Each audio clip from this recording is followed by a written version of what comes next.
E aí, pessoal, beleza? Hoje eu quero conversar com vocês um pouquinho sobre esse livro de contos maravilhoso aqui, chamado Manual da Faxineira, da Lúcia Berlin. A Lúcia Berlin é uma escritora americana e depois eu vou comentar mais um pouquinho sobre a vida dela, mas agora o que eu preciso falar pra vocês é que esse livro aqui, gente, ele é maravilhoso, é sensacional. Eu já devo ter comentado isso aqui antes, mas eu sou uma pessoa que prefere narrativas longas, eu prefiro romances, pelo mesmo motivo que eu prefiro séries a filmes. Eu, de certa forma, me afeiçoo aos personagens e eu quero ver mais daquilo, entendeu? E eu tenho a sensação que às vezes o conto é muito rápido, quando eu me afeiçoo àquele personagem já mudou, já é outra história. E esse aqui me fez assim, de certa forma, talvez me reconectar com o gênero do conto, de tanto que eu gostei. E aí, como se não bastasse, né, é isso que eu acho uma coisa interessante sobre ter um grupo de leitura, foi que eu atazanei a vida de todas as gurias do Leia Mulheres aqui de Porto Alegre e enchi o saco delas até a gente poder ler em grupo. A maioria delas também gostou muito do livro. As que não gostaram, só assim, elas conseguiram reconhecer que é um livro muito bom, só que assim, algumas acharam que é um livro muito mundano, né, que são personagens com problemas muito similares aos nossos, e às vezes a gente quer, né, a literatura como um certo refúgio, digamos assim, né, só pra acrescentar aí o ponto de vista um pouco diferente, assim, do meu, né, que eu achei sensacional, maravilhoso. Eu às vezes gosto de ver personagens que têm problemas mundanos como os meus, porque eu acho que eu me enxergo neles, né, eu consigo ver que eu não tô sozinha, que não sou só eu que sofro com isso. Muitos dos contos que estão aqui, assim, eles começam a contar uma história, e aí a história vai se desenvolvendo, e quando tu vê, o conto ele não é sobre exatamente o que a história tá contando, mas é sobre outra coisa. Como, por exemplo, o conto que dá título ao livro, que se chama Manual da Faxineira, ele vai contar sobre uma mulher que faz faxinas, ela vai comentar, eu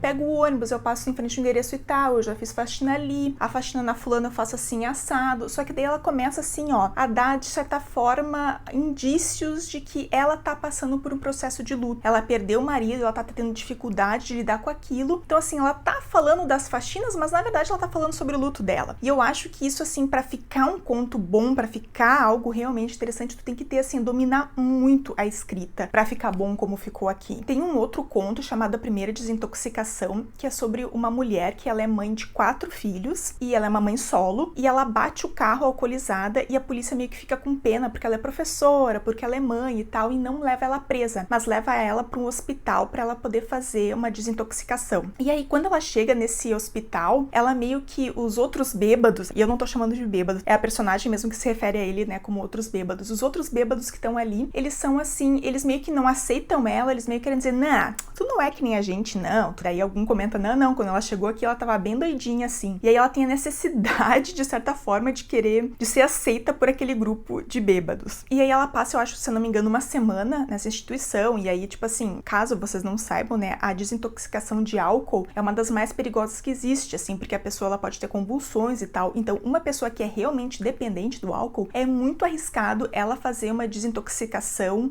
sozinha, porque se ela entra em crise de abstinência, ela pode ter consequências graves. Então, assim, é muito importante que seja feito realmente no ambiente, né, com supervisão médica e de enfermagem. E é o que ela faz aqui. E aí ela toma algumas medicações que são super fortes, que se tu tomar algumas medicações e junto com álcool, depois, assim, tu pode morrer, né, misturando essas medicações com álcool. Então, assim, eles eram obrigados a ver vídeos sobre as consequências, né, de tomar essa medicação, ingerir álcool e coisa e tal. E aí ela via que os colegas dela ali da reabilitação, eles meio que contavam os dias e as horas de quando eles poderiam voltar a beber. Ou seja, né, eles estavam ali, alguns deles, muitos porque eles só estavam porque tava frio na rua, ou porque, né, foram despejados, não tinham onde morar, então ali pelo menos eles podiam ficar alguns dias assim que eles teriam teto e comida. Então, assim, é uma realidade bem triste, bem complicada. Mas ainda que seja um conto muito triste, ele termina assim com ar de certa esperança, assim, porque dá pra ver que ela não consegue, né, se colocar junto, por mais que ela queira ser aceita, ela não acaba sendo igual àqueles outros bêbados que estão ali. Ela quer realmente mudar, tanto que ela sai, ela faz várias listas, ela prepara as aulas do que vai ser das próximas semanas, pensa o que ela tem que comprar no mercado pra fazer jantar pros filhos, comprar produtos de limpeza. Então, assim, ela tenta realmente organizar a vida e dar um tom de esperança, né, de que é, assim, de chegar no fundo do poço e é possível mudar. Então, eu achei, assim, um conto que deu um quentinho no coração, digamos assim. Tem um conto chamado Mordidas de Tigre que eu achei, assim, sensacional. É um conto sobre uma mulher que ela tem um filho e o marido dela some.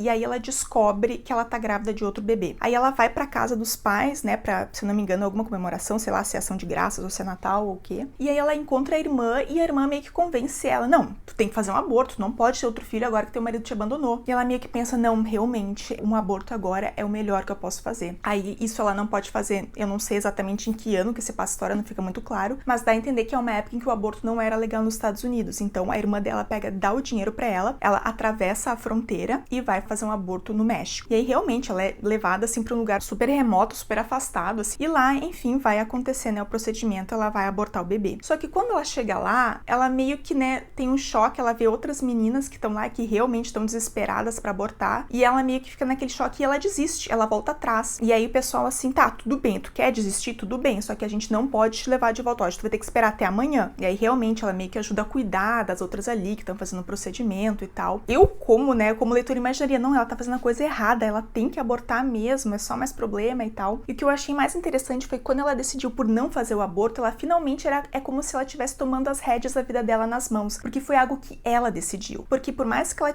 realmente, né, a melhor opção fosse fazer um aborto, quem tava realmente decidindo aquilo por ela era a irmã dela. Então, realmente, assim, ela gostou de ela tomar a decisão de ter autonomia sobre o corpo dela. E isso eu achei sensacional. E aí eu quero ler um trechinho pra vocês de quando a personagem tem esse insight. Eu não queria fazer um aborto. Não precisava fazer um aborto. As tramas que eu imaginava para as outras mulheres que estavam ali eram todas horríveis, histórias dolorosas, situações irremediáveis. Estupro, incesto, tragédias de todo tipo. Eu podia cuidar daquele bebê. Nós seríamos uma família. Ele, Ben e eu. Uma família de verdade. Talvez eu estivesse maluca, mas pelo menos seria uma decisão realmente minha. Bella Lynn vive me dizendo o que fazer. Ou seja, aqui, essa Bella Lynn, se não me engano, é a irmã dela, né? O que ela realmente quer aqui é ela tomar uma decisão sobre aquilo que ela realmente quer e não sobre o que os outros querem pra ela. Então achei, assim, muito bacana de usar um tipo de história como essa, né? Pra falar o quão é importante esse direito de decidir, né? Ainda mais no contexto que a gente tá aqui, direito ao aborto em caso de estupro tá sob ameaça no Brasil, né? Tem muitos contos aqui que eu não gostei necessariamente da história, mas são contos, assim, que tem algumas frases que meio que são umas frases de efeito que te deixam assim meio sem chão, sabe? E tem um desses contos que se chama Caderno de Notas do Setor de Emergência, que eu vou ler um trecho aqui pra vocês. As mortes ruins são aquelas em que o ente mais próximo é um gerente de hotel ou a faxineira encontrou uma vítima de derrame 2 semanas depois, morrendo de desidratação. As mortes realmente ruins são quando a pessoa tem vários filhos, noras e genros que se encontravam em algum lugar inconveniente quando foram chamados por mim e que parecem não só não se conhecer, mas não conhecer nem mesmo o pai ou a mãe que está morrendo. Não há nada a dizer. Eles só ficam falando sobre tomar providências, sobre ser preciso tomar providências, sobre quem vai tomar providências. Então, assim, algo bem impactante sobre como a morte pode ser algo bem solitário. Outro tema bastante recorrente aqui nesse livro é, assim, são personagens de meia idade, solteiras, ou viúvas, ou divorciadas. Um outro tema recorrente que eu gostei muito desse livro são, assim, mulheres de idade que demonstram, assim, ter uma vida sexual ativa e que não só tem uma vida sexual ativa, como gostam, como demonstram gostar de sexo. Tem um conto chamado Tremoços de Flor Azul, em que a mulher ela vai encontrar um cara com quem ela tá, né, trocando correspondência faz um bom tempo e o filho fica muito preocupado e tal. E aí, olha o que ela diz pro filho. É isso que está te incomodando. A ideia de que a sua mãe possa transar ou que qualquer pessoa com 50 possa. De qualquer forma, ele não disse vamos ter uma aventura. Então, assim, né, aqui ela joga na cara do filho que o filho tá preocupado que ela vai acabar transando. Tem um conto chamado Bo e Ma, que se passa no Chile, que é sobre a relação de uma menina com a professora, assim, elas meio que desenvolvem uma amizade meio estranha, digamos assim.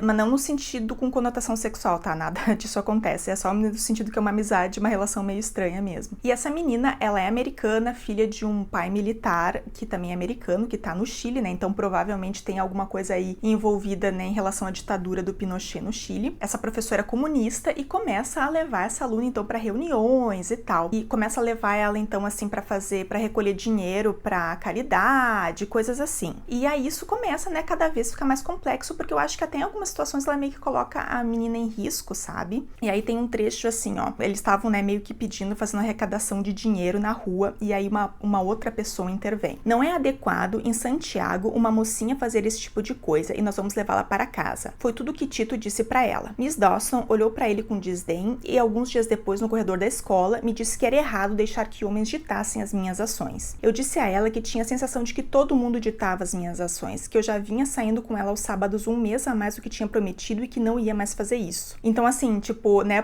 tu não pode ouvir que os homens te mandam dizer, ela, tá, tudo bem que os homens não devem mandar em mim, mas tu também tá mandando em mim, eu não tô afim de fazer isso, sabe? Por isso que eu digo que é uma amizade meio estranha assim entre as duas. É um erro você voltar para uma existência totalmente egoísta. Lutar por um mundo melhor é a única razão que há para viver. Você não aprendeu nada? Eu aprendi muito. Sei que muita coisa precisa mudar, mas essa é uma luta deles, não minha, ou seja, né, tipo, me inclua fora disso. E aí vai se desenrolando e tal, até que em algum momento a menina, ela fala pro pai, né, minha professora é comunista. E aí imediatamente depois essa professora é demitida e tal. O que já era de se esperar, né? Tem alguns contos aqui, assim, que a gente vê alguns personagens que estão num conto e eles vão aparecer em outros. Não é assim como se um conto fosse a continuação do outro, mas a gente vê a repetição de personagens, né? Os dois contos existem independentes, não precisa de um pra ler outro, mas, né, alguns personagens se repetem, assim. Acontece muito, né, com duas irmãs, né, que uma tem câncer e tal. Mas, assim, por incrível que pareça, esses contos até que não me chamaram tanta atenção, assim. Talvez foram os que eu menos gostei. E outra coisa que a gente percebe, assim, é que ela toca em diversos tabus, né? Como só nesses exemplos aqui que eu dei pra vocês, ela já falou em alcoolismo, em comunismo, em vício em drogas,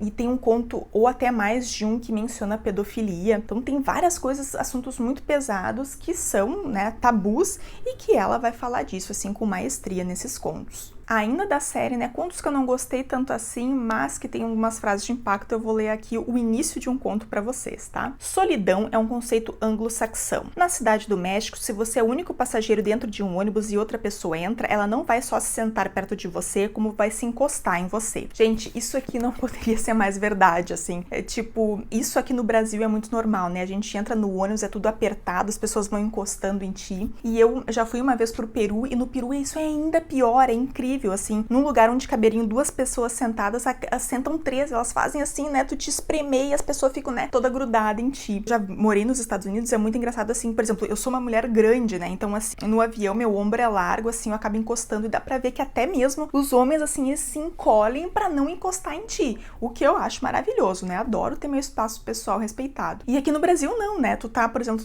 na tua poltrona do avião, a pessoa, né, vai te afastando do teu cotovelo até tu tirar o teu, assim, sabe, então é algo, assim, que ela comenta como, né, essa ideia de privacidade é algo muito anglo-saxão, né, que esse contato humano exagerado é uma coisa muito de latino. Um outro conto que me chamou muito a atenção foi um conto chamado Luto, que é a história de uma mulher, assim, que ela limpa a casa de pessoas que faleceram. Se você morresse, eu poderia me livrar de todos os seus pertences em 2 horas, no máximo. E aqui meio que, assim, é um choque, né, porque a gente, assim, tem tanto apego a algumas coisas nossas. Eu, por exemplo, assim, eu tenho apego a todos esses livros aqui, me mudei do ano passado, então eu também tenho apego a muitos cadernos. Eu sei que eu tenho vários cadernos que eu escrevi ao longo da pós-graduação e que eu tenho pena de jogar fora. E assim, se eu morresse e alguém viesse limpar meu apartamento, isso aqui tudo iria para um sebo e aqueles meus cadernos ali seriam postos fora, entendeu? Então, como algumas coisas que esse apego material que a gente tem, algumas coisas, na real é um apego muito só nosso, assim. Eu acho, né, que esse conto me deu essa sacudida, digamos assim, né? Ainda dentro do tema da comparação entre, né, vida nos Estados Unidos e vida em países latinos, ela vai fazer um comentário num conto chamado Panteão de Dolores. No México, pelo menos você morre porque uma lata de argamassa escorrega de um andaime e cai na sua cabeça, não por causa de usos nem de nada pessoal. Ou seja, eu acho que ela tá falando um pouco assim sobre talvez uma falta de estrutura, né, que existem nesses países latinos, mas que não tem os problemas, né, de armamento que vai ter nos Estados Unidos, né, que até hoje é um problema gigantesco. O conto mais triste do livro, e vocês dá pra ver que não é um livro fino, né, ele tem mais de 500 páginas, são 43 contos. O mais triste deles é um conto chamado Mijito, que é sobre uma menina que ela vem com um filho pequeno, ela foge com o marido, né, namorado, eles vêm ilegalmente, ela não fala inglês, e o marido dela acaba sendo preso, e ela vai ter que morar com parentes do marido, e esses parentes tratam ela muito mal e tal, a coisa vai piorando, degringolando, o filho tem problema de saúde, ela vai parar num abrigo, e vai, assim, eu não vou dizer exatamente o que acontece no final, mas a história termina de forma muito, muito, muito trágica, mas ao mesmo tempo que é muito triste, é muito bem escrito, assim, porque eu acho que mostra muito do que é a realidade de pessoas que estão ilegais nos Estados Unidos, né, que isso é um problema, assim, que vem de décadas. Então,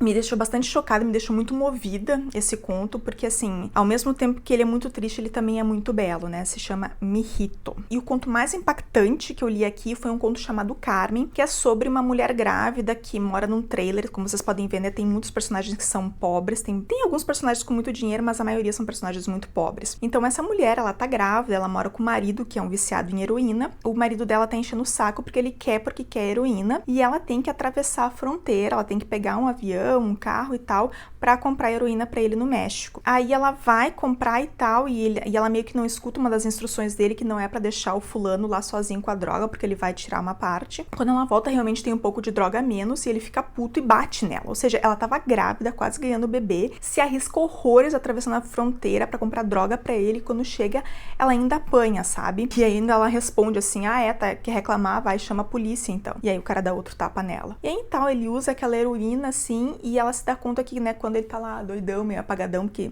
caso vocês não saibam, mas tipo, a heroína é uma droga que te deixa... nunca usei, tá, gente? É só porque eu vi em filme, mas assim, a pessoa meio que apaga, assim, sabe? Fica um sono profundo e tal. Aí ela aproveita, assim, e aí enquanto o marido dela tá apagado, estoura a bolsa dela e ela tem que ir pro hospital ganhar o bebê. Mas antes, assim, ela tem um estalo, sabe? Ela pega e coloca o restante da dose de heroína, ela coloca dentro da colher, porque quando ele acordar, ele provavelmente vai querer usar mais. E aí, com isso, ele acabaria tendo uma overdose acidental, né? Ou seja, que foi intencional da parte dela. E eu meio que achei isso sensacional, sabe? Tipo, aqui a gente, né, vê narrado tantos abusos e as mulheres meio que não sabem como reagir, que a mulher reage. Ela não, tipo, eu não quero mais viver isso, eu vou matar esse desgraçado. E aí ela consegue, né, fazer de uma forma que ela não vai ser pega depois, porque ela pega as próprias digitais dele, coloca na lata e tal. Então vai parecer que foi algo acidental, né, que ele mesmo acabou tendo uma overdose. Amei, maravilhoso. E aí a história não acaba aí, tá? Depois ela vai pro hospital, tem um bebê, mais coisas trágicas acontecem. Aí a enfermeira pergunta assim, tá, tu quer que eu chame alguém? Quer que eu ligue pra tua casa? Ela fala, não tem ninguém em casa. Porque ela sabe, né, que não tem mais ninguém. Achei sensacional. Achei, assim, que esse conto vingou todas as outras mulheres que sofreram nesse livro. E por fim, gente, eu quero comentar um pouco sobre a autora em si, né? A autora, Lúcia Berlin, ela teve... Eu acho que ela consegue, assim, trazer tanta diversidade pros contos dela, porque ela teve uma vida, assim, bastante diversa, né? Ela nasceu no Alasca, ela morou em vários lugares da América Latina, acho que ela morou no México, morou no Chile. Ela foi de uma família, assim, que chegou a ascender muito bem economicamente, depois caiu, tanto que ela realmente trabalhou como faxineira. Ela também realmente teve muitos parentes que eram alcoolistas. Sobre problemas de saúde, tem algumas personagens aqui que era um problema que ela também tinha, que ela tinha um problema de coluna muito grave. E aí ela tinha que, em função desse problema de coluna, ela acabou tendo um pulmão perfurado e ela tinha que, no final da vida, andar com um tanque de oxigênio junto com ela. Mas assim, ela nunca teve lá muito sucesso enquanto ela era viva. Ela morreu em 2003, se eu não me engano. E ela, assim, mas ela tinha, digamos assim, era uma escritora muito de nicho. Onde ela era conhecida, ela era muito respeitada, tanto que ela chegou a dar aula de escrita criativa em universidades. Eu acho que foi até na Universidade do Colorado, se eu não me engano. Então, assim, dentro desse universo, ela era muito respeitada. E aí foi depois que ela faleceu que os filhos, né, resolveram fazer uma coletânea. Aí, né, essa aqui foi publicada, não lembro exatamente em que ano, e virou, assim, um best-seller. Foi um dos mais vendidos do New York Times. Foi eleito um dos 10 melhores livros pelo New York Times. E esse aqui, ou seja, ele foi publicado em 2015, né? E aqui no Brasil foi publicado em 2017. Então, assim, né? Mais de 10 anos depois que ela morreu, que ela foi efetivamente fazer muito sucesso. Então, gente, recomendo demais esse livro. Eu, com certeza, assim que eu tiver tempo, eu vou querer ler. Ela tem outros livros de contos já publicados no Brasil, eu com certeza vou querer ler. Então, era isso, gente. Recomendo demais. Por favor, leiam e venham conversar comigo sobre esse livro, porque, assim, ó, eu quero muito conversar mais sobre Lúcia Berlin com as pessoas, tá? Era isso, gente. Um abraço e até a próxima.